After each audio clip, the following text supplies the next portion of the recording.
This is Agent Orange. It is a mixture of herbicides used to destroy crops and vegetation. It was also used by the American military in the Vietnam War to destroy vegetation and improve visibility in the jungle.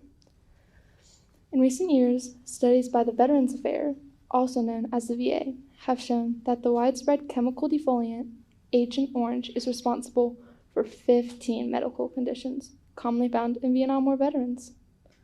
These conditions, known as presumptive diseases, include Parkinson's, hypothyroidism, prostate cancer, and leukemia. This is my grandfather, David. This is him back in 1970. He was drafted and assigned to the 1st Aviation Brigade as a company clerk. Eventually, he was promoted to chief clerk, and his job was to load bombs, equipment, and Agent Orange into planes. He was in Vietnam for 13 months and rarely had a day off. My grandfather, like 850,000 Vietnam veterans, was affected by the exposure to Agent Orange. He now has Parkinson's disease. According to the American Association of Neurological Surgeons, Parkinson's is a progressive disease caused by the degeneration of nerve cells in the part of the brain which controls movement. When these nerve cells die or become impaired, it loses the ability to produce a very important chemical called dopamine.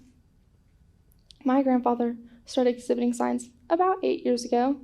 He was with a friend, and he had a glazed look on his face and would shuffle when he walked.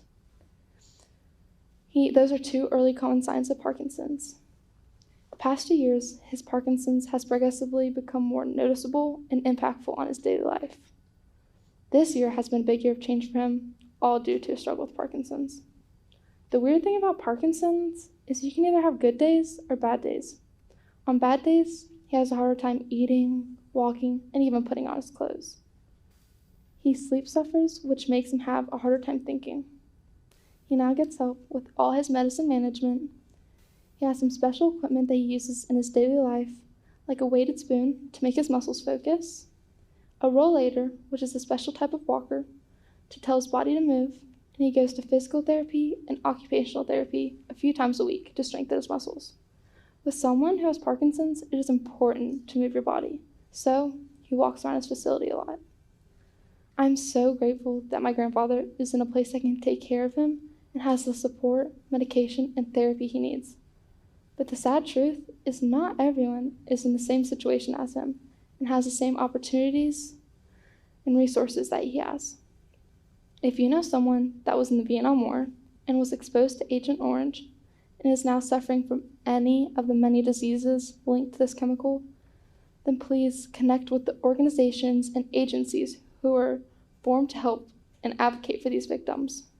Because of Congress passing the Agent Orange Act in 1991, disabilities and diseases linked to this chemical can be covered. To take the steps to secure your coverage, it is strongly recommended that anyone with Vietnam service to get the Agent Orange registry exam, regardless of your current health status. If they find that your disease is linked to the exposure to Agent Orange, then you can file a claim with the VA for presumptive Agent Orange disability compensation.